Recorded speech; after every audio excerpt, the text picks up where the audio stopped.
Man, I get passionate about it, but I just see it constantly where people are so afraid to make any moves. They're paralyzed by this falseness of I can't get ahead. And through the book, I just try to give you strategies. Welcome to the Freedom Club Podcast, where we strive to pull you out of your life of quiet desperation, out of your comfort zone of misery, and propel you into a life of freedom and fulfillment. And now, here's your host for this journey, international speaker and coach, and serial entrepreneur, Kurt Mercadante. Well, this is the Freedom Club Podcast. I'm your host, Kurt Mercadante. And because this is airing on a Wednesday, now you may be listening to this on a Thursday, a Friday, Saturday, whenever, during your commute. You may listen to it at night, out for a run, whatever you may be, pretending like you're working with the earphones in and listening to my horrible voice throughout your workday. Thank you so much for being here. And because it is the Wednesday episode, we feature another incredible guest. And we have that today in the form of Matt Manero. Matt is the author of, and if you're watching this, by the way, if you are a member of the Freedom Club community, you'd be able to watch this and participate live. And you'd be seeing Matt in his podcast studio where his book, and I have it right here too, You Need More Money. It's an excellent book. We're going to talk more about that. But Matt launched his first company, Commercial Fleet Financing, in '95 with a phone, a folding table, and an unyielding confidence of a single client, a trucker. It's kind of like Jerry Maguire, right? You had that single client, you held on, you built it from there. But today, fast forward today, he's funded over $1 billion in transportation equipment with an annual business of $150 million.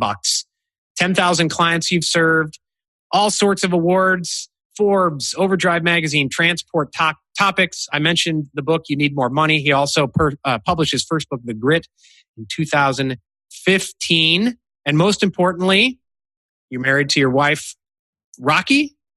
It 19, is most importantly, yeah. Yes. For 19 years, you have 3 boys, John, Jack, and Julian. You live in Dallas, Fort Worth. Matt, it's an honor and a pleasure to have you here. Thank you, Kurt. Very nice to be here. It's my pleasure, man. Happy to be with you. Yeah. And I got pumped up from reading your book. There's a lot of things that you write about in your book that I swear I haven't stolen from you. In a lot of terms, I'm like, wait a second, this is perfect. This is great. But before we get there, this is the Freedom Club Podcast. I like to call myself a freedom and fulfillment coach. And so it's really the only set question I ever have on this podcast that I like to ask my guests is, what does the word freedom mean to you? For me, I think I spend a lot of time thinking about that word. It's really, really important. And I think because it wasn't important to me for so long, I didn't even understand that I was chasing freedom. I was just trying to survive. And that wasn't just, in all frankness, it wasn't just financial survival. I mean, I was emotionally trying to survive too, So for me now, freedom is the ability to buy time. It truly is the ability to control my time. I was just in an event last week in Boston, and my number one core value is to be a better father to my children than my father was to me. Drives everything that I do today. And I missed one of my kids' games on that Thursday night at this event. And I was so mad at myself, number one, for violating the primary core value of my existence, but number two, that I haven't mastered the freedom of buying my time. In other words, I wanted to be at that event in Boston on Wednesday. It was a Wednesday, Thursday, Friday, Saturday event. I wanted to be there the whole time. But if I had mastered my time mastering my freedom by buying my time, I would have been there on my jet. I would have gone to Wednesday night. I would have done Thursday till about 4. I would have flown back to Dallas, watched my kid play his game, jumped back on the jet, flown back to Boston, been there at 7 a.m. to get started for breakfast on Friday. So I spent a tremendous amount of time trying to figure out how am I going to finalize my freedom through buying time. That's awesome. And I love the part, your book is called You Need More Money. And, some people might think, well, it's just about making money and that's it. But the very fact that your definition of freedom, as you gave it, you talked about your core value, which had to do with family and relationships. Money is certainly linked into that there's some people who think they need more money and they ignore. They go all in on the money and they ignore their wife, they ignore their health, they ignore their husband, they ignore their kids. And in your book, well, first of all, you started off with your core value. In your book, you talk about that, but you also talk about lifestyle, and that money is the ability to buy time, to buy experiences. So can you speak to that in terms of, you talk about values and lifestyle first, and that lifestyle that you actually want, that you can design it, and that's why you need more money, right? I think it's connected to building a lifestyle by design, designed by you. I don't believe most of us spend enough time on this topic. I don't think we really even understand it. And therefore, we're not living our lifestyle by design. And, just to give the audience a little bit of a background on why the messaging of the book became what it became is the story of my brother-in-law, my wife, beloved wife, Rocky. She lost her only brother. And they were just thick as thieves. And I hope that came across to you in the book, Kurt. Yeah, absolutely. Yeah, totally. I mean, you literally could not have picked a worse person to take from my wife than her brother. And he died at 46. He left a wife and 4 children with no health insurance, no life insurance, and $100 in the bank. And so I saw for the very first time in my life 2 unique divergences of money. The first was what happens to someone who is, gravely ill and doesn't have any. I watched the guilt in my brother-in-law. I watched the terror of what's going to happen to my family. And then I also saw the other side, which was, after busting my butt for all these years, we were in a position where we could handle all of his bills and remove that guilt. And that guilt wasn't removed by being by his side. And it wasn't removed from talking to him. It was removed by making sure that they stayed in their house and that the bills were paid and that there were cars to drive and fuel to be put in the cars and roofs over their heads. And money created that. And I began to just look at money so differently. It wasn't just my own desire for accumulation. It was the ability to protect other people by having enough. And, since the book has come out, I lost my best friend. My best friend in the world died at 48 years old last year. My wife lost her best friend last year. And in my buddy's situation, he happened to have some money and his widow was left in a good spot, but my wife's best friend wasn't. So guess what? Guess who paid for the funeral? To put her, to rest with decency. We paid for the funeral, Those are the power statements of why the book is so important to me and why money, in my opinion, needs to be taken more seriously by so many people. If you notice, it has nothing to do with Lambos. It has nothing to do with bigger homes or fancier shoes. It just simply has to do with the ability to secure not just you and your family, but others. And that to me is very powerful. It is powerful. And I think, there's a number of people who come to me for coaching and they say, I was scared to come talk to you, Kurt, because I thought the advice you were going to give me was to quit your job and move to the mountains or, move to the Himalayas. I said, well, not necessarily. To your point, Matt, if that's the lifestyle you want to design, then make it happen. I'm a free market capitalist guy. I like money, but I had 3 profitable businesses and I had a PR and ad agency and I was making some good money. After reading your book, I was like, well, I didn't have enough money, right? But I look at money now differently than I used to. It used to be money for money's sake. And now it's more, like you said, about kind of the experiences, the relationships. But there's a lot of people out there, I think, who, when we share that message and they see something like you need more money. I read your book and I saw, and I think I saw exactly what you're talking about. But there's some people who think that and they say, all right, I need more money. And instead of taking some of the actions that you talk about in your book, you talk about, and I love this. I told my wife, I said, I'm going into accumulation mode. Matt used this term, accumulation mode. And I love it because I'm going to say no to people. I'm in accumulation mode. Sorry, I can't do that. Yes. But some people are almost in a vicious cycle where they think they're in accumulation mode. They're in a job they hate. It's toxic, but they remain there and they think they're doing it because they need more money. You give some steps on how to skill up, design your lifestyle, level up. Entrepreneurship, by the way, like you say, may 100% not be for you. Yeah. But you got to find that right platform that fits you used the term superpowers, skills, knowledge, passion, all that. Look, I can't imagine working a day in a job that I didn't like. I mean, that is so conflicting with a lifestyle by design. And I understand what you're saying about how many people feel trapped and, and stuck, if you will. And I believe those are legitimate emotions for someone who isn't in a desire to evolve. I mean, right. Let's be straight about it. I mean, my wife, before we were married, was in an abusive relationship. Even in abusive relationships, usually something gives. And they're like, I can't do it anymore. But yet, for some reason, we have to be in this terrible extreme to the negative before we actually bow our back. And how many levels past that extreme do we lose that backbone and we just start to give up? And clearly, you're on I would call it a crusade to help people in work through that. And I'm hopeful that through the book, people can understand that there are a million ways to make a buck today. Goodness gracious, don't waste time being unhappy doing right. Yeah, and now more than ever, right? And if it doesn't exist, create it. And look, let's talk about the barriers.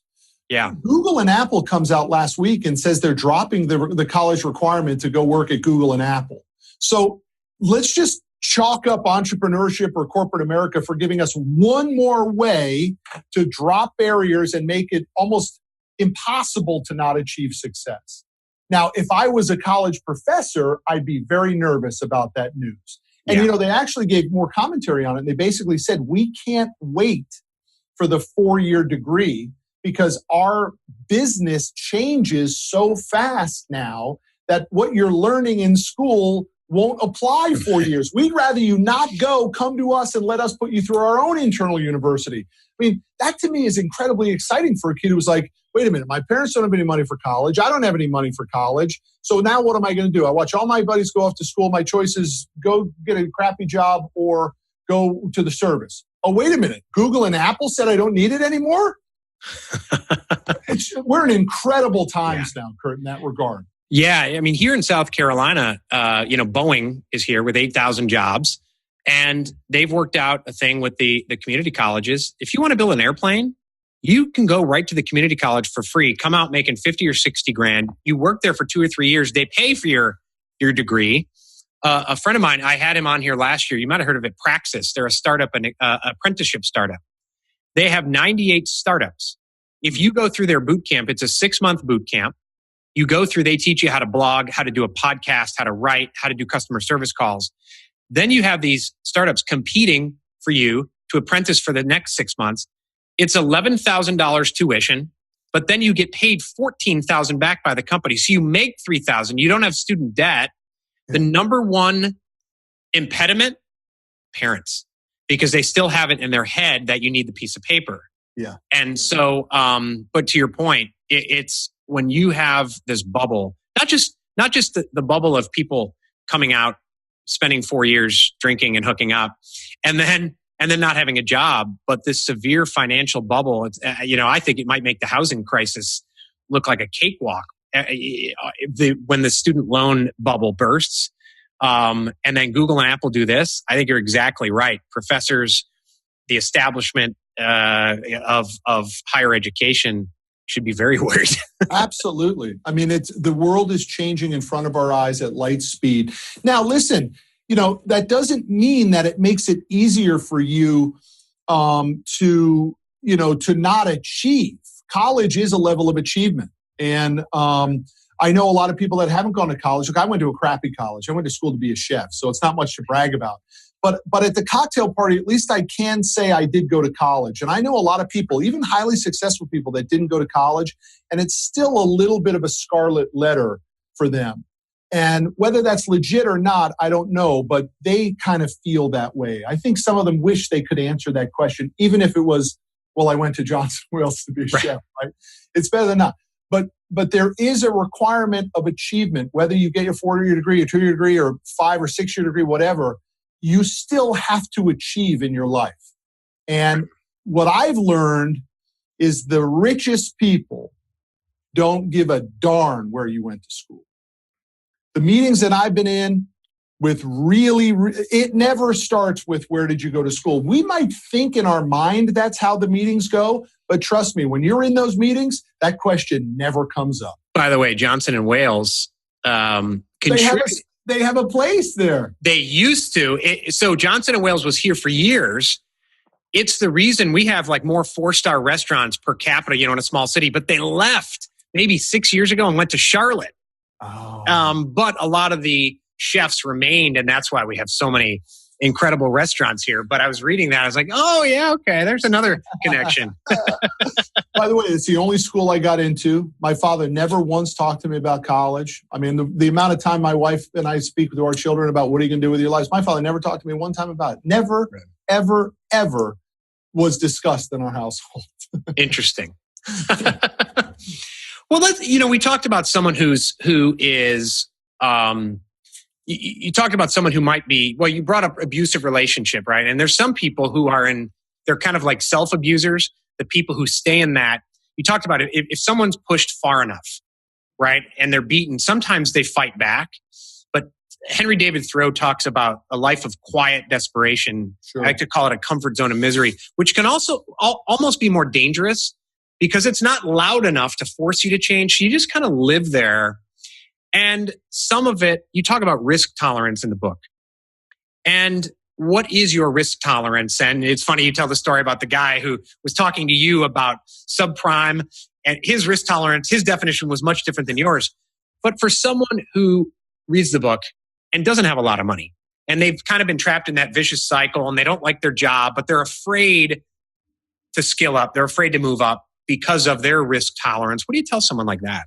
Yeah, I mean, look, I walk the person through the process of how you actually can adjust your work situation by creating what I call the annual report, which is basically the value proposition that you've brought to the organization, documented, presented properly, set by a meeting to your boss where you go in and you present your annual report. Why? Because it's going to produce a reaction. The reaction is going to be, this report sucks. You didn't produce this value. You're living in false positive. You think you're better than you are. Okay, I would like that feedback. Number 2, it may be, yeah, you did, but we don't care. We're not going to pay you. I'd like that feedback. Or yes, you did, but we can't afford to pay you. We literally just don't have it in the budget. We can't. All of those become empowering opportunities for the individual to begin to get past this fork in the road of what am I going to do? But here's the business that neither of you or myself could be in. We cannot be in the self-awareness business.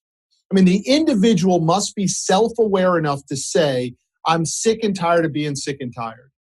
I can't help somebody if they are sick and tired and they're still not sick and tired enough, right? I mean, that person, that entity, that life is really an extremely difficult situation to fix for someone. And we know that. I mean, we want people to come to us who are looking, who are ambitious, right? They have a need. They need a little tweak. They need to tap of the lever here and there. And if you're not interested in tapping the lever and fixing your own spot, I'm certainly not going to be the guy that's going to help you. I'm the guy that's going to pour lighter fluid on a smoldering fire. But if there's no fire, I can't help. Interesting. And a couple of things you talk about. Number 1 is finding mentors. I'm a coach, so selfishly I was like, yes, go. But it doesn't have to be a paid coach. It could be a mentor. You also talk about leveling up. You didn't use this term, I don't think, but leveling up your connections. Hanging out with a class of people who are rich, who might be wealthy, yeah. Which is that Grant Cardone, that wealthy, that other category you talk about. Yeah. Plain old Joe or Jane, they may be reading that and say, well, how can I do that? Where do they start? Yeah, well, they think that the description that I'm giving is someone who's famous, right? There are mentors on every street corner that can mentor us in so many different ways. I mean, my grandfather was an immigrant. He was a milkman from Ireland. And I think I probably learned more about love from him than anyone on the planet. I didn't learn about making money, but I learned about love. Man, that's an amazing mentorship, right? I had a mentor who taught me about money, a little bit about money. I wouldn't necessarily today call him a mentor, but he was someone that I could talk to. And he was a horse's ass, right? I couldn't stand the guy, but I could learn from the guy. So we have to have this, what I call in the book Unbridled Ambition, this desire for more. And then we really begin, when we become the student on a walkabout, we really begin to find how many teachers there are. There are teachers on every corner looking for us. And I'm not talking about academic teachers. I'm talking about love teachers. I'm talking about relationship teachers. I'm talking about athletic health teachers. I'm in I don't know if you know, but I was on this big health kick you mentioned in the intro where we give up all these things for our entrepreneurial success. And I'm like, yeah, I gave that up. And oh yeah, I gave that up too. And I'm like, oh, Kurt's hitting the nail on the head on that one too. I gave that up too. I gave it all up, man. And I'm trying to get it back. And so I went on this 50-pound by 50th birthday weight loss thing. And I reached out to a number of people who were in great shape. So I guess a real life scenario, I wanted to get back into shape. I knew I was way out of shape. I had multiple personal trainers over the years, but I knew I needed somebody special. So I reached out to the guys that I knew who were in the best shape. Maybe rule number one of finding a mentor, right? Who's already there? And they came back with the strangest of answers. They said, what do you want to just lose weight or do you want to transform? And I said, I want to transform. And they said, there's only one guy to go to. And they said, Justin Blevins is the guy you go to. And I went and I saw him and he's covered with tats from his chin down to his toes, down to his fingernails, right? Definitely not somebody in my normal course of action that I'd be looking as mentorship from. And this guy has probably made a larger impact in my life over the last 6 months than almost anybody in my entire life. And it almost has nothing to do with hitting the 50 pounds. It's all of the reasons that I was carrying the 50 pounds. Interesting. Interesting. He has this thing called integrity weight. And he says, until you get to integrity weight, your life will never connect. In other words, you'll lie. Well, it's a double X shirt. Nobody knows it's a double X shirt. Yeah, but you know it's a double X shirt, right? Well, it's a new suit, so they won't see how fat I am. No, they see how fat you are. The only one who doesn't see how fat you are is you, man, right? Oh, I can eat that, right? No, dude, you can't eat that. All of these little lies that we tell ourselves until we actually begin to make the brain and the body connect in what he calls integrity weight, and amazing things begin to happen. And that's just, I know it's off topic and I apologize. No, it's not off topic. It's actually right on topic. And by the way, you look great. You need some new photos taken, publicity photos taken. Thanks, man. I feel so much better. It's unbelievable how much better I feel. And it probably, I'm sure it spills over into work, into the other facets of your life, right? Well, the integrity weight really resonated with me, that whole thought process that he delivered to me of how out of integrity you're leading until your body represents the strength of your mind. And the rest is all just a little bit of malarkey. And when you really begin to peel that onion back at 6 a.m. workouts 6 days a week, and he's grinding on you to think, not just to do the weightlifting, but to think, you begin to understand all what he calls them ant holes. And there's no room in our lives for ant holes, because no matter how small the hole is, the whole tribe of ants can get in there. Huh. I think Buddha says it best, and I knew this before meeting Blevins, but Buddha says you can't have black in one area of your life and white in another, right? And so that ability for me to get in shape and get honest in all areas of my life again has been incredible. That's awesome. Why do we lie, right? I mean, what do we lie about? We lie about everything, man. Especially when you're not happy with yourself or your upbringing or your money situation or your relationship. We just live in this world of lies. This out of integrity weight. Interesting. I love that. I mentioned a term that you have in the book, accumulation mode, and I loved it.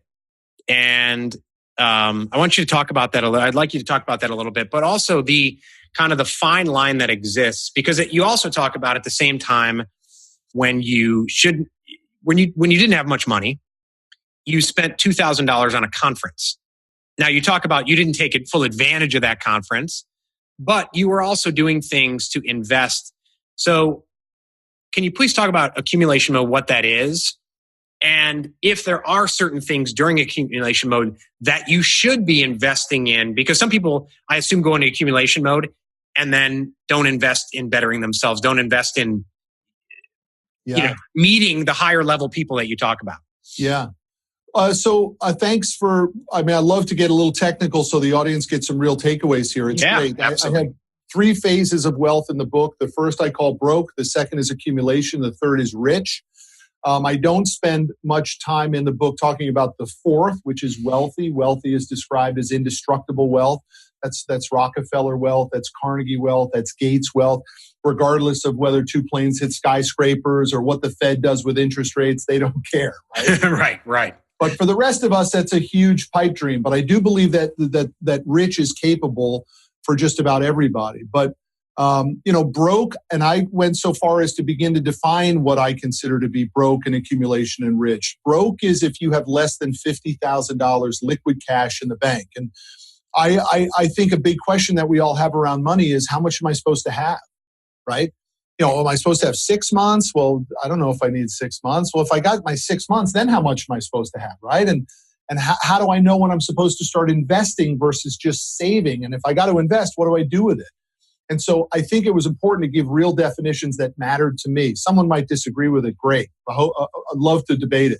But I believe that you're broke until you have $50,000 liquid cash. The reason I say that is because most people can live in some form of catastrophe if they've got 50 G's sitting in a bank account. That is not invested. That is not, maybe it could be in a money market, but I'm talking about in a real bank account. Then the next phase of accumulation, by the way, broke is the easiest to get out.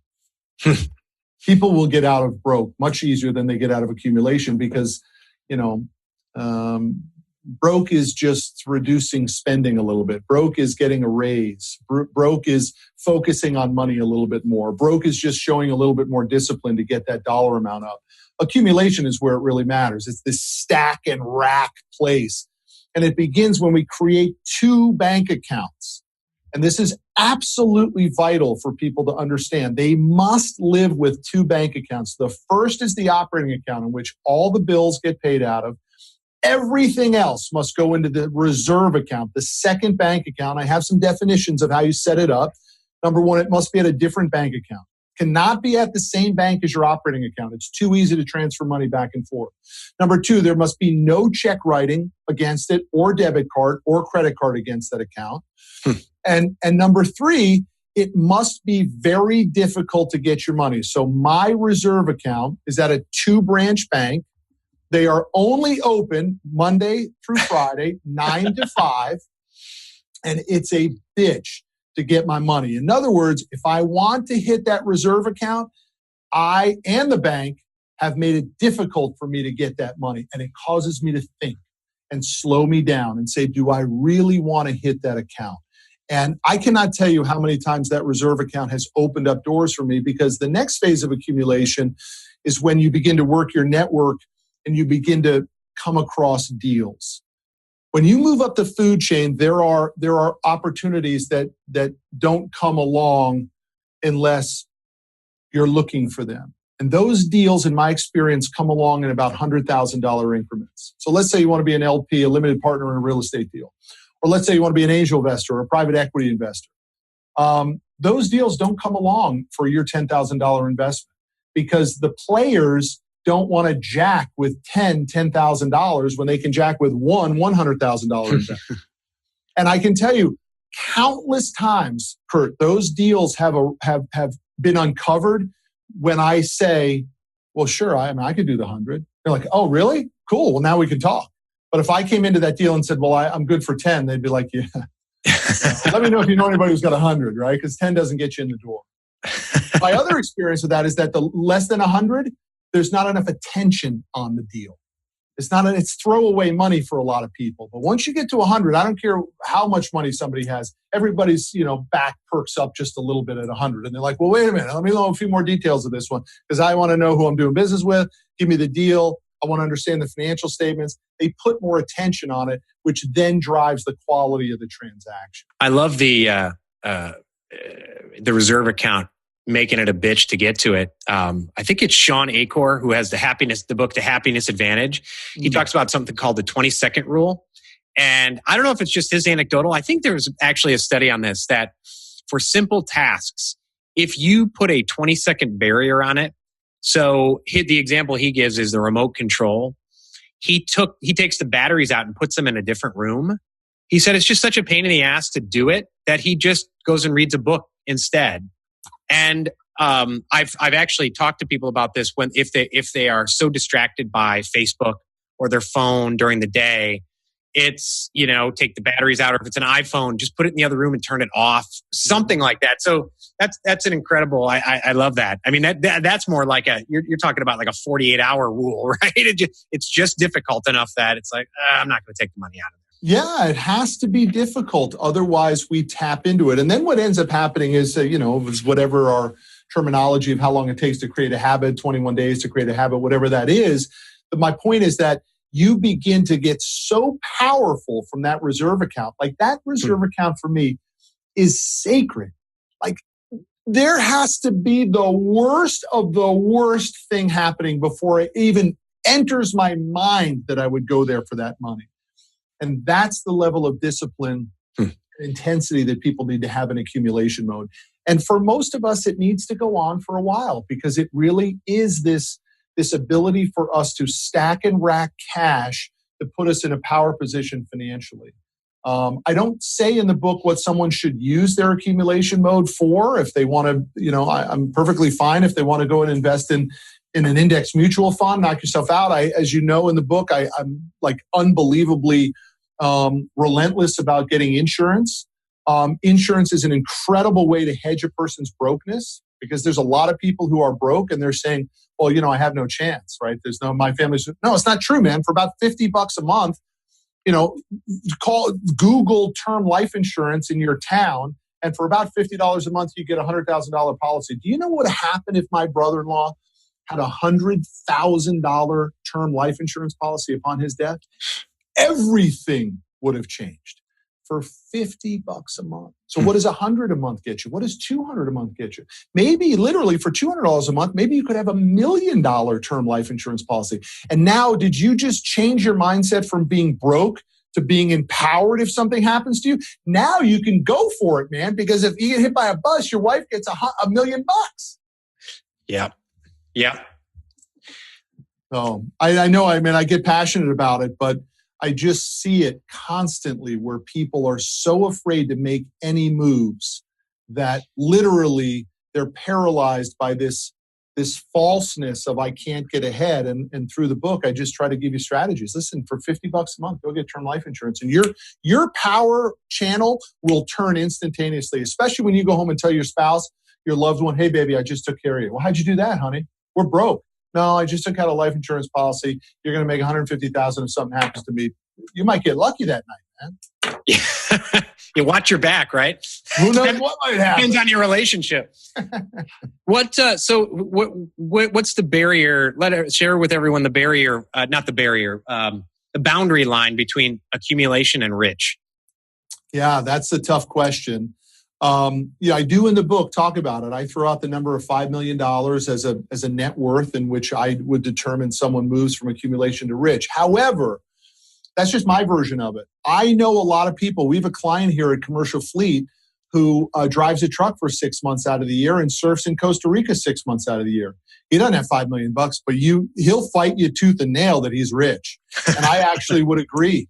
He lives a very rich lifestyle. He's always happy when he's driving the truck because it's always leading to Costa Rica. So I'm not audacious enough to say to people what their definition of rich should be, but I am, in alignment and in transparency in the book, I do say that a $5 million net worth is the reason, is how I think you could define it. And the reason for that is, I think you can get a 5% annual return in a lot of different places. 5% on $5 million is $250,000 a year without touching principal. And I think most people can live just fine on $250,000 a year. It may not be the right lifestyle for some, but most people would be tickled pink to live on $250,000 of passive income in retirement. There's a lot of people out there, and I like to say that they're bouncing like a pinball from job to job, and there's no guiding. They don't know where they're headed. They jump from job to job, and they're like, "Well, I thought I kind of would like that, but I didn't really like that, and I'm broke, and I didn't like it."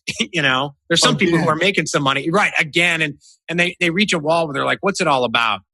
And you talk about starting with the end in mind, and the words, I don't know if I wrote these down and they were your exact words, but taking a step backward, you're in the frame, taking a short-term loss for long-term gain, and stepping back and defining, you talk about designing that lifestyle and looking at the end in mind.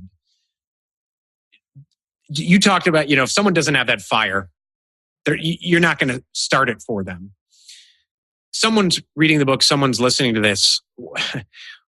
What do you think it takes? I mean, sometimes it's a slap across the face. Sometimes it's a realization, unfortunately, where a loved one dies. Yeah. But to get them to just stop, reset, what the hell are you doing?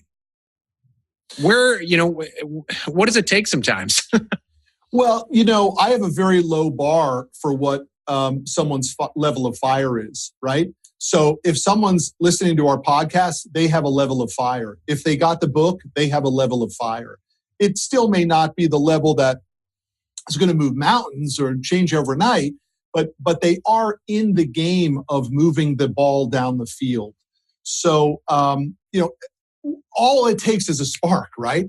And so I do believe that it could be the book. That's why I broke it up into two sections. The first is the wake-up call. The second is the roadmap. And I do believe, and I get a lot of feedback from people, that first part of the book really shook them. And they were like, wow, I didn't realize that's where I was. And, in the book, I define it as being in false positive, where you actually think you're doing better than you really are. And the test for that is the litmus test, the 1, 3, 5, 10 test that I offer in the book.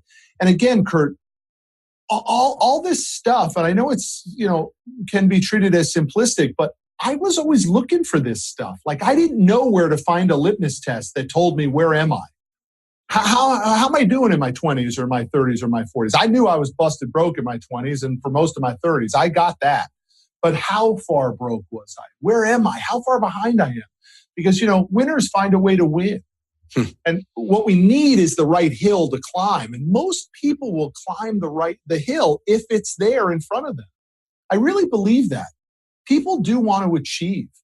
We just, either no one gave us a hill to climb or pointed us in that direction, or we just didn't even know where to look. I mean, most people I think we're on the exact same page today.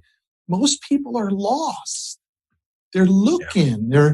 They're just wandering. They're stuck. And I hate to say it, but I think that happens for most people at like age 18 or at like age 22. It's either when you graduate high school or maybe you graduate college. And it's a little bit of a downhill ride till the end for most of us. And I would hope that, we could help people want more out of that. And no matter where you are, 20s, 30s, 40s, 50s, 60s, 70s, you still have time and opportunity left to really wring some enjoyment out of your life. It's vital, man. I mean, look, my grandmother passed away. She was 86 years old. And for 6 days of the week, she was a complete zombie.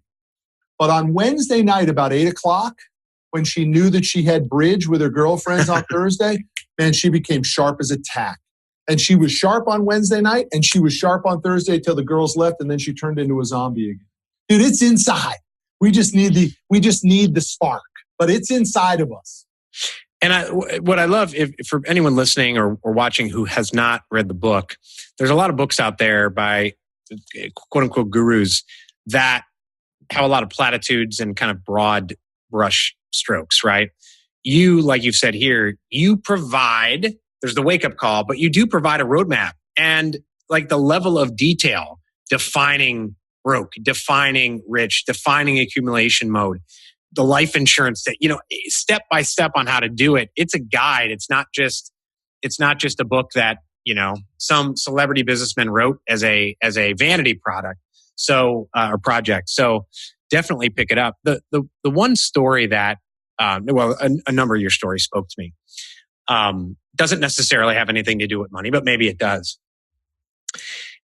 The story about being in the airport and the birds and seeing the birds a number of times. I'd love you to tell that story. When my dad passed in 2012, which was kind of my wake-up call, or it was my wake-up call, because I was making good money, but ignoring my relationships and my self-care. And I was like, I'm going to do this. And so I switched and I do what I do now. But on the day he died, I saw like right out our window, then on the door, then at the hospital, or not the hospital, the funeral home, kept seeing that day cardinals, red cardinals. To this day, it's 6.5 years later, whenever I am stuck or I'm just having a shitty day, I'll turn to the left, I'll look out the window, there's a cardinal. Oh my God. Right there. And I'm not someone who's ever bought into that stuff, but please tell that story, because I saw that I got goosebumps when you told that story. Yeah, what a great story and ability to remember your dad. That's awesome. But it did happen with us. Rocky's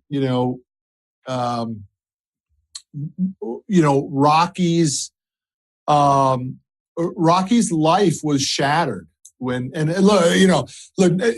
nobody loves her three boys more than the rocker, right? I mean, my wife is crazy about our three boys, and it probably went John, her brother, our three boys, then me. I'm okay with that. I really am. But her life was shattered when he died, and it took Rocky a solid year to come back, to just seeing her just becoming herself again. But I remember coming home, and I remember it happened on a few different occasions where she would have the doors open and a bird would be on a piece of furniture. And I'd come in the front door and she would just be staring at this bird. And she knew that bird was her brother checking in on her. And she wouldn't, a lot of women would get the broomstick out, right? She would just sit in quiet and watch that bird. And then the bird would just fly out. We had these barn doors and the bird would fly out. But then the most incredible thing, we were on two different occasions in an airport, a fully enclosed airport, sitting down waiting for the flight, and a bird came and landed 2 seats over from her. Happened twice. Now, man, I have flown, I don't know how many millions of miles. I have never seen a bird in an airport before. And on 2 occasions, after John passed, in an airport with the rocker, a bird came and just perched itself just to sort of say, I'm here for you. It is just like you believe that cardinal is your father. You try to tell the rocker that bird isn't her brother John, and there's fisticuffs. Yeah, right. Yeah, my mom calls it a God wink. Oh, what an awesome and apparently, if you Google it, there's a whole thing about God winks and everything. And I would have never thought it, but it's just at the right time, like you said. So that's amazing. I get emotional talking about it because, it's just such an unbelievable gift to be in a position to talk to you about these stories. I hear your cardinal story with your dad. I mean, how much more fulfilling is life when we begin to put ourselves in a position where we can think about these things, right? Versus, for most of my life, it was, chip on my shoulder. How do we survive? How do we get this business off the ground? How do I support this wife and 3 children? I mean, how do I keep jobs for people? I mean, it's a vicious cycle until we really have paid the price to no longer have to pay the price. And that's why I say, you got to have a version of ambition, a desire for more, this level of complacency that I think so many of us live with. It's just so dangerous. This thing I call false positive, where we think we're doing better than we really are. And then we wake up one day and we're like, man, I don't got the energy to fix it. I'm not in the right platform anymore. I don't have enough time to make up the gap. And we're stuck. We're stuck like my mother is, and we're stuck like my mother-in-law is. I talk about both of them in the book. Neither of them liked that. But I had to tell their story, which is they both live on Social Security and they both don't live great lives. And, until Big Mac comes in and helps them out. Yeah. But, what a gift for me to be able to help the two of them out. But what happened there? How did you go 70 plus years and not have any extra money? You're living on the government dole. It's just a horrible way to go. It's an absolute epidemic in America. Well, Matt, that was a sobering but very fitting way to end this podcast, because I think like you said, the book is that wake up call, and the roadmap don't much matter, right? Until people get that wake up call, decide to commit to change, to act, to follow some of the things all the things you talk about in the book, rather than being, like you said, paralyzed, not making a change, not skilling up, not committing to get out of broke to accumulation and work toward rich. So Matt, thank you so much. Your website is mattmanero.com. The books are for sale on there. You can also go to Amazon. Mm-hmm. Matt, I would love to give you the final word. Well, look, I'm grateful to be present with you. I mean, I just, thank you. Likewise. We're all searching and fighting for something, and through that path, that journey, we end up missing so much. And one of those things is that we do have to get our money right. And to what level of extremeness, I'm not really here to judge. I'm certainly not here to judge. But boy, if I could play any role in somebody's life to just help them understand that, I'll tell you a funny story if you don't mind me finishing. Yeah, no, please. Yeah. The publisher took this out of the book, and it was a chapter that I entitled "Put the effing flip-flops down," right? And it was targeted to all these guys, and you must see it all the time in Charleston, where these guys are like 40 years old and they still look like they're in college, wearing their flip-flops and their college hat, and they can't wait to just to shut down work and turn back into a college kid. Yeah, except you're married now and you got a family and big bills and you're way behind, but you still think, right?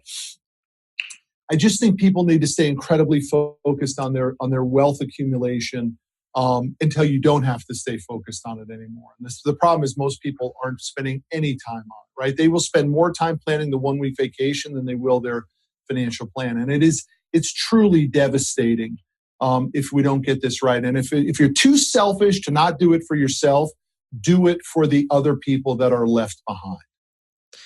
Thanks so much, Matt. MattManero.com. You Need More Money is the book. Also The Grit. Get that one too. Matt, thanks so much for joining us. Kurt, thank you for the invitation. Thank you.